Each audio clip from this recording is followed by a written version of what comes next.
Bem-vindos ao RAR Notebook Podcast.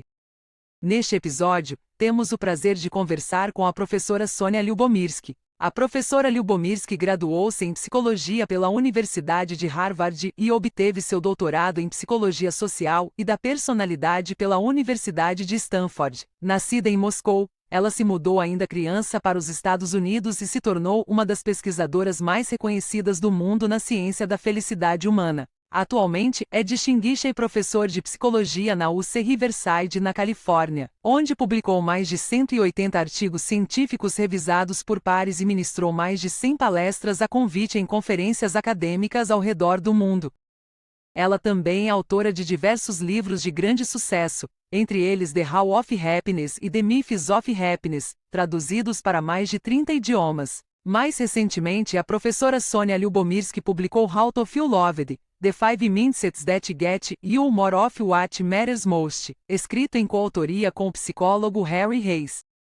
Hoje vamos dedicar nossa conversa a essa ideia, porque acredito que ela aborda uma das questões mais fundamentais da experiência humana, não apenas como ser feliz, mas como se sentir amado.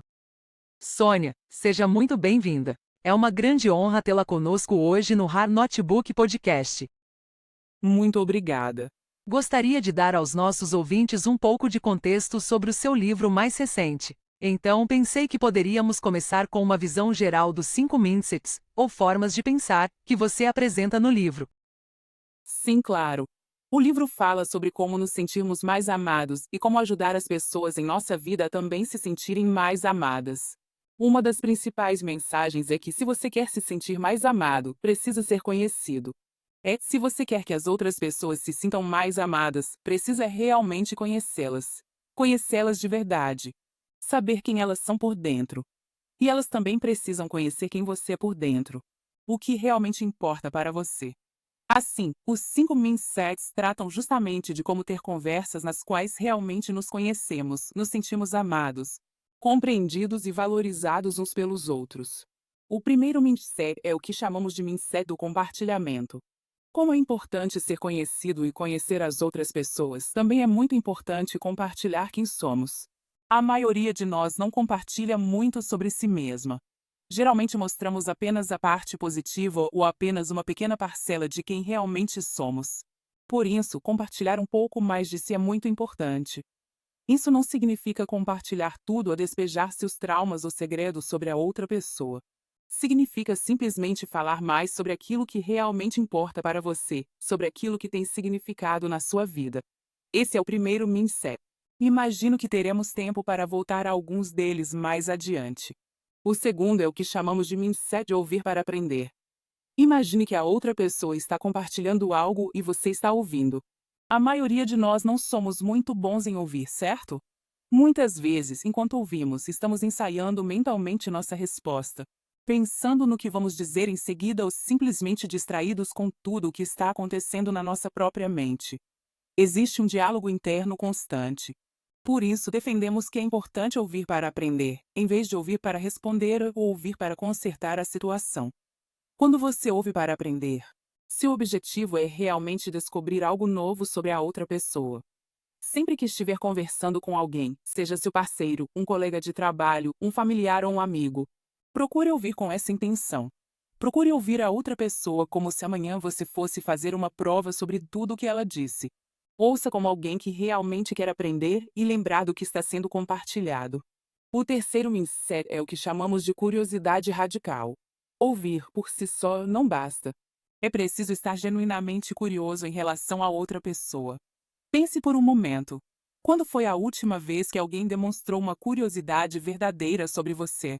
É quase mágico, não é? Quando a pessoa mal pode esperar para ouvir o que você tem a dizer.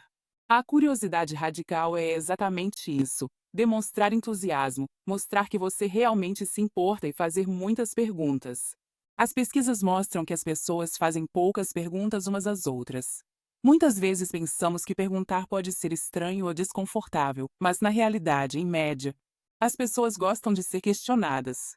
Nós desejamos que alguém tenha interesse suficiente para nos fazer perguntas. Isso também faz parte da escuta. Quando você está realmente ouvindo, faz perguntas que demonstram que prestou atenção ao que foi dito. O quarto mindset é chamado de mindset do coração aberto. Acho que esse é um elemento presente na maioria dos bons relacionamentos. Trata-se de demonstrar gentileza, compaixão e acolhimento. É acreditar na outra pessoa, acreditar em seus sonhos e naquilo que ela deseja se tornar. É apoiá-la na direção da pessoa que ela quer ser. Quando alguém nos ama, não nos sentimos apenas vistos e compreendidos por quem somos hoje. Sentimos-nos vistos também por quem desejamos nos tornar no futuro. A outra pessoa enxerga esse potencial e nos apoia nessa jornada. Esse é o mindset do coração aberto. O último mindset chama-se multiplicidade. Imagine que a outra pessoa esteja contando uma história e você desaprove algumas das atitudes que ela descreve. Talvez esteja vendo um lado dela que não considera tão positivo. O que fazer nesse momento? A multiplicidade consiste em olhar para essa pessoa através de uma lente que reconhece toda a sua complexidade humana, com todas as suas imperfeições. Mesmo quando ela conta algo de que você não gosta, procure agir com compaixão. Procure compreender que aquele comportamento não define quem ela é. Todos nós temos características ou já tivemos atitudes das quais não nos orgulhamos. Somos feitos de muitas facetas diferentes. Por isso, buscamos compreender que todo ser humano contém múltiplas dimensões. Essa é a ideia da multiplicidade. Esse é o quinto e último mindset. Há tantas ideias importantes aí. Tenho muitas perguntas. Uma das coisas que achei mais marcantes no livro foi a ideia de mudar a conversa, e não mudar a si mesmo. Você poderia explicar um pouco melhor o que isso significa? Sim, acho que essa é uma ideia muito poderosa. Quando queremos nos sentir mais amados. Porque muitos de nós somos amados, mas não nos sentimos amados. Quando queremos sentir mais esse amor, muitas vezes pensamos: preciso mudar alguma coisa em mim. Preciso me tornar uma pessoa mais amável. Preciso mostrar a outra pessoa como sou incrível para que ela me ame mais. Essa é uma reação comum. Outra é pensar: preciso mudar a outra pessoa. Preciso convencê-la a me amar mais ou a demonstrar mais amor por mim. O que nós propomos é diferente. Além de serem muito difíceis, tanto mudar a si mesmo quanto mudar outra pessoa nem sempre estão ao nosso alcance. Na verdade, existe algo muito mais possível, muito mais sob o nosso controle. Se você quer se sentir mais amado, não precisa mudar quem você é. Também não precisa mudar a outra pessoa. O que você precisa mudar é a conversa que vocês estão tendo. Porque um relacionamento é, essencialmente, uma sequência de conversas. Mesmo quando não estamos falando, estamos nos comunicando o tempo todo dentro de um relacionamento. E isso é algo muito mais viável, muito mais sob o nosso controle. Transformar a próxima conversa, ou as próximas 5 conversas que você tiver com seu melhor amigo, com seu parceiro, com sua filha e assim por diante. Interessante. Essa ideia de que uma pessoa pode ser amada, mas não se sentir amada, do que estamos falando exatamente? Psicologicamente, o que acontece nesse caso? É uma pergunta muito complexa. Meu coautor, Harry Reis, e eu fizemos uma pesquisa especialmente para este livro. Descobrimos que 70% das pessoas disseram não se sentir tão amadas quanto gostariam em pelo menos um relacionamento importante de suas vidas. Acredito que muitas pessoas realmente são amadas, mas não conseguem sentir esse amor. Existem várias razões para isso. Imagine que este seja o meu copo do amor. Você me ama e está enchendo esse copo com o seu amor. Talvez eu não reconheça esse amor. Talvez eu não o perceba. Talvez eu não confie nele. Talvez eu não o considere verdadeiro. Talvez exista um furo no fundo do copo. O amor entra, mas acaba escapando. Ou talvez haja uma tampa sobre o copo, com apenas uma pequena abertura. Assim, quase não há espaço para que o amor entre. De alguma forma, esse amor não consegue chegar até mim. Existem muitas razões pelas quais não nos sentimos tão amados quanto gostaríamos. Nosso livro, porém, não trata tanto das causas desse fenômeno. Ele fala principalmente sobre o que podemos fazer depois de perceber que isso está acontecendo. E como é possível medir a sensação de se sentir amado? Bem, nós simplesmente perguntamos diretamente às pessoas. Em psicologia, normalmente nos baseamos em autorrelatos. Para a maioria dos fenômenos psicológicos, não existe um termômetro que possa medir algo como sentir-se amado. Não podemos colocar um aparelho na cabeça de alguém ou fazer um exame cerebral que nos diga isso. Não temos esse tipo de medida. O mesmo acontece com a felicidade, a personalidade, as preferências ou a tomada de decisões. Em grande parte, precisamos perguntar à própria pessoa. Então perguntamos: você se sente amado? E se ela responde: não, eu não me sinto amada, nós acreditamos nela. Entendo. No mindset do compartilhamento, você nos convida a mostrar nossas vulnerabilidades, em vez de apenas apresentar uma versão muito polida de nós mesmos. Acho que, de modo geral, as pessoas tendem a evitar compartilhar suas vulnerabilidades. Como ajudar alguém a dar esse primeiro passo quando o medo de se expor pode ser muito real? Com certeza. Algumas pessoas me contam que, quando eram crianças, compartilharam algo muito pessoal e acabaram sendo punidas por isso. Talvez tenham sido julgadas. Talvez aquilo tenha sido usado contra elas. E, depois dessa experiência, decidiram nunca mais se abrir. Às vezes, um único episódio já é suficiente para isso. Na psicologia existe um conceito chamado paradoxo da vulnerabilidade. Ele mostra que tendemos a acreditar que, se demonstrarmos vulnerabilidade, as pessoas vão gostar menos de nós. Mas, em média, acontece exatamente o contrário. Elas passam a gostar mais de nós. Acho que simplesmente conhecer essa pesquisa já pode dar um pouco mais de coragem para se abrir. Mas o principal conselho que Harry Reis e eu damos no livro é: comece aos poucos. Ou, no máximo, com algo de intensidade moderada. Não revele imediatamente seus maiores segredos. Não é preciso compartilhar tudo. É importante perceber o contexto, observar a reação da outra pessoa e avaliar se ela realmente demonstra interesse em conhecer você. Depois disso, vá avançando gradualmente. Se alguém perguntar: como você está? Às vezes percebemos que a pessoa não quer realmente saber. Está apenas sendo educada. Mas, se você sentir que existe uma abertura, pode responder com um pouco mais do que apenas: estou bem. Você pode dizer: hoje estou enfrentando algumas dificuldades com o meu filho. Ou tive uma manhã um pouco desafiadora. E nem precisa ser algo negativo. Você pode dizer: hoje me senti muito tranquilo, e isso é algo que valorizo bastante. Recentemente, eu estava conversando em uma aula que ministro sobre a importância da autenticidade, porque esse é um valor muito importante para mim. Você pode dizer algo como: hoje senti que consegui ser verdadeiramente eu mesma. Outro dia conversei com um amigo que trabalha com moda. Ele ajuda as pessoas a expressarem quem realmente são por meio das roupas que vestem, e achei isso muito interessante. Então eu poderia dizer: hoje usei um vestido que normalmente não uso e, de alguma forma, ele me fez sentir mais eu mesma. Pode ser qualquer coisa. A pergunta é: como é ser você por dentro? Só você sabe essa resposta. E compartilhar um pouco mais desse mundo interior com as outras pessoas é exatamente o que chamamos de mindset do compartilhamento. Entre todos os mindsets, existe algum que, segundo as suas pesquisas, seja o mais difícil para as pessoas colocarem em prática? Eu diria que a multiplicidade, na verdade, depende muito da pessoa. Inclusive, temos um teste no site do livro autofiloved.com. É um teste rápido, leva cerca de 5 minutos. E mostra qual é o seu mindset mais forte e qual é o seu mindset menos desenvolvido. Posso falar sobre os resultados gerais, mas eles variam bastante de uma pessoa para outra. Algumas pessoas, por exemplo, têm muita dificuldade em compartilhar. E isso também depende do relacionamento. Talvez você consiga se abrir facilmente com seu melhor amigo, mas não com seus pais. De modo geral, porém, as pontuações mais baixas costumam aparecer justamente na multiplicidade. Esse parece ser o mindset mais difícil. Uma das minhas teorias favoritas é que, ao longo da evolução, foi adaptativo para os seres humanos sermos mais julgadores. No passado ancestral, quando encontrávamos um desconhecido, ou até mesmo um conhecido distante, precisávamos fazer um julgamento muito rápido.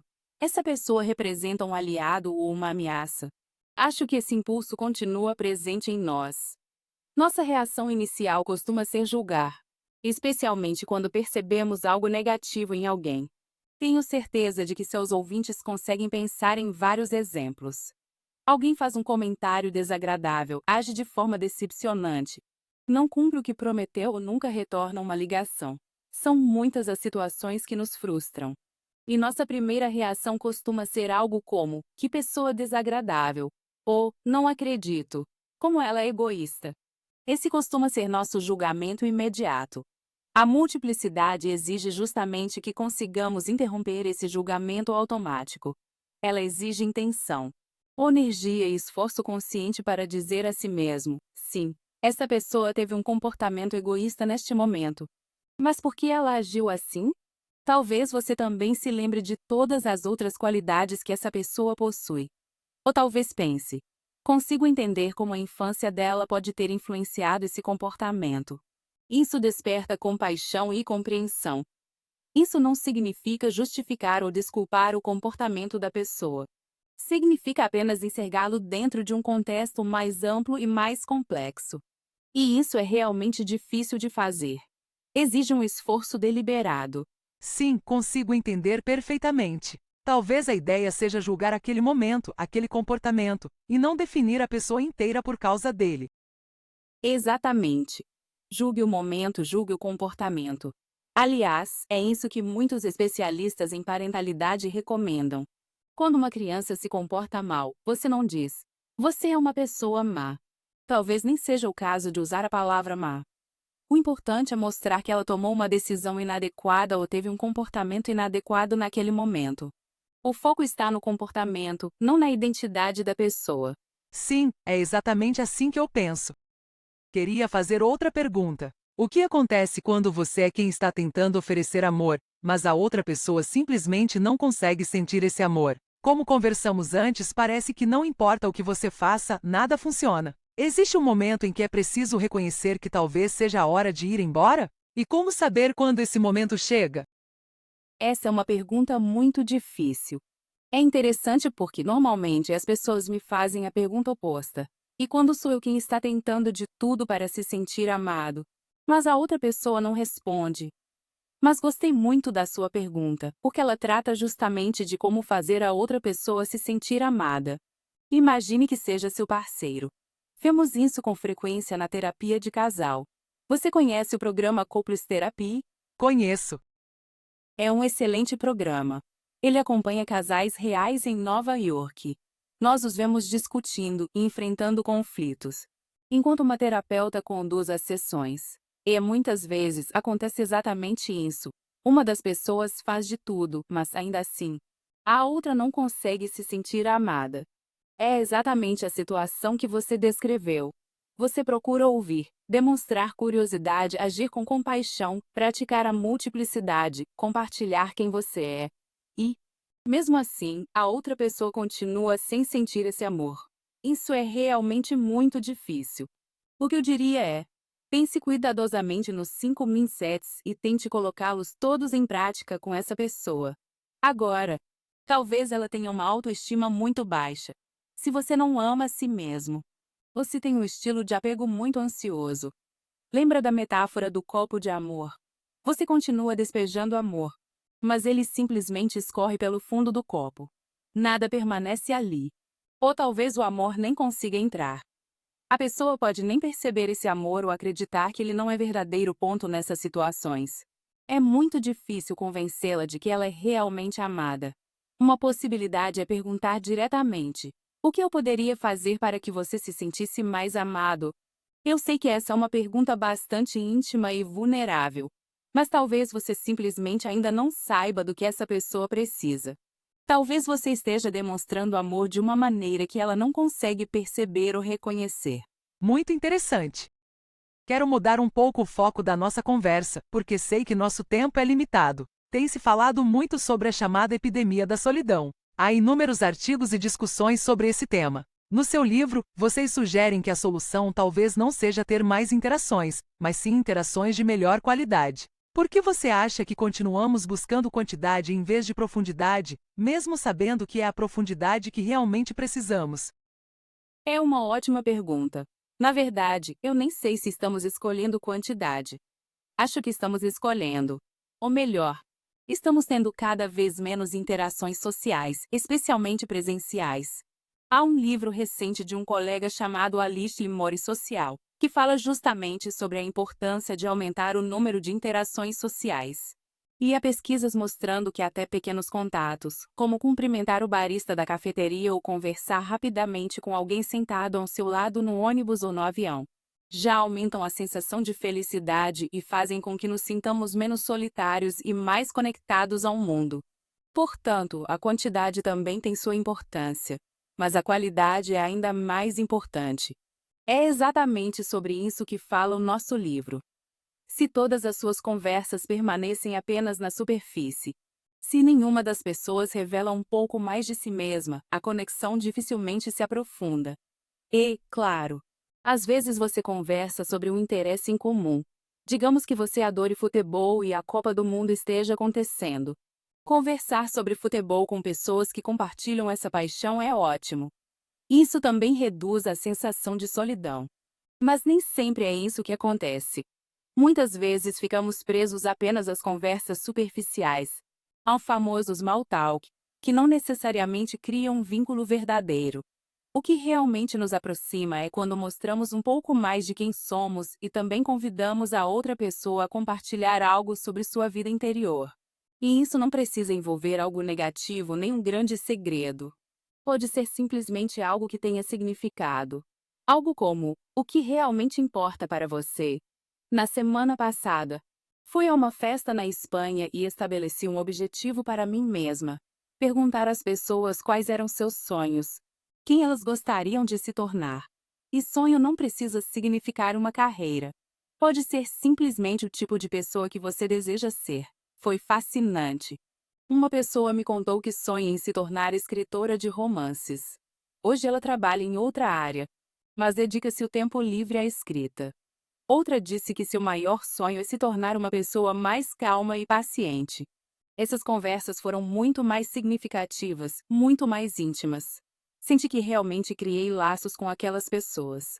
Você acabou de mencionar algo que me lembrou uma pergunta que surgiu enquanto eu lia o livro. Os mindsets que você descreve se aplicam igualmente a diferentes culturas, diferentes gerações e diferentes gêneros? Ou a ciência mostra diferenças importantes na maneira como damos e recebemos amor?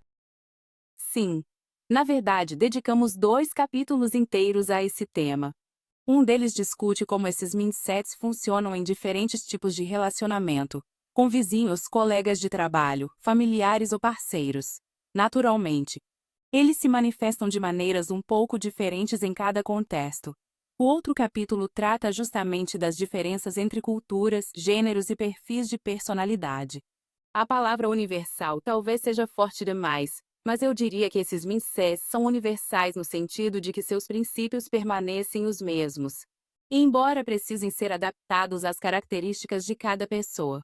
Por exemplo, existem culturas nas quais as pessoas falam muito mais e outras em que ouvir é mais valorizado. Assim, o mindset do compartilhamento será diferente para alguém que gosta naturalmente de falar e para alguém mais reservado. Da mesma forma, o mindset da escuta também se manifesta de maneiras diferentes. Ainda assim, compartilhar e ouvir continuam sendo fundamentais. Talvez seja necessário prestar atenção a outros sinais. Se o seu parceiro romântico não costuma compartilhar muito sobre si mesmo, talvez você precise encontrar maneiras diferentes de incentivá-lo a se abrir. Talvez ele compartilhe menos, fale com menos frequência ou prefira contar outro tipo de história. Também dedicamos uma sessão à neurodivergência. Pessoas neurodivergentes podem vivenciar as conversas de maneiras diferentes, dependendo do perfil. Algumas podem ter dificuldade para perceber determinados sinais sociais, identificar quando a outra pessoa não deseja compartilhar algo ou interpretar suas emoções. Nesses casos, aplicar os mindsets pode exigir adaptações, seja porque seu melhor amigo é neurodivergente ou porque pertence a outra cultura. Mas a essência permanece a mesma. A pergunta continua sendo: como fazer com que a outra pessoa realmente conheça quem você é? E como você pode realmente conhecê-la? Esse continua sendo o princípio fundamental. Muito interessante. Como prometemos que conversaríamos com a Sônia por apenas 30 minutos, e embora adorássemos continuar por muito mais tempo, infelizmente estamos chegando ao fim da nossa entrevista. No podcast Har Notebook, temos uma tradição. Pedimos aos nossos convidados que deixem um conselho prático para nossos ouvintes. Então, a pergunta para você é: se alguém que está nos ouvindo hoje pudesse escolher apenas uma ideia do seu livro para colocar em prática nesta semana, qual você gostaria que fosse? Ótima pergunta. Nesta semana, eu sugeriria que você tivesse mais conversas. Conversas de pelo menos 15 minutos. Se fosse apenas um único dia, eu diria: tenha uma conversa a mais do que normalmente teria. E, durante essa conversa, pratique a curiosidade. Escute com atenção e compartilhe um pouco mais de si mesmo. Escute com acolhimento, calor humano e aceitação. Em outras palavras, procure colocar em prática os 5 mindsets. Se estivermos falando de uma semana inteira, tente, todos os dias, ter uma conversa a mais do que costuma ter. Idealmente, com pelo menos 15 minutos de duração ou até mais. Se possível, faça isso pessoalmente. Mas uma conversa por telefone ou por vídeo também funciona muito bem. Inclusive, realizamos um estudo que mostrou que qualquer forma de comunicação que envolva a voz é quase tão eficaz quanto uma conversa presencial. Isso inclui chamadas telefônicas, chamadas por vídeo ou encontros cara a cara. Acho que existe algo muito profundo em nós que responde naturalmente à voz humana. As mensagens de texto também têm seu valor, é claro. Mas eu recomendaria priorizar conversas com voz de pelo menos 15 minutos por dia, procurando praticar os 5 mindsets. Compartilhar, ouvir com curiosidade e oferecer acolhimento, calor humano e aceitação. E com isso encerramos nosso episódio de hoje. Muito obrigada a todos por nos acompanharem. E um agradecimento muito especial a você, Sônia, por dedicar seu tempo para estar conosco. Para quem gostaria de adquirir o livro da Sônia, How to Feel Loved, ele está disponível na Amazon, tanto em inglês quanto em espanhol. Em breve também será publicado em português. Exatamente. Ele também pode ser encontrado em qualquer livraria. Mais uma vez, nosso site é howtofeellove.com. Lá vocês encontram todas as informações sobre o livro e tudo o que precisarem saber. Muito obrigada. Foi um enorme prazer conversar com você. Ao encerrar, quero agradecer por se juntar a mim no podcast Seu Caderno. Se você gostou do que ouviu, peço humildemente que siga e se inscreva. Até a próxima, lembre-se, entender seu corpo é o primeiro passo para fortalecer sua mente.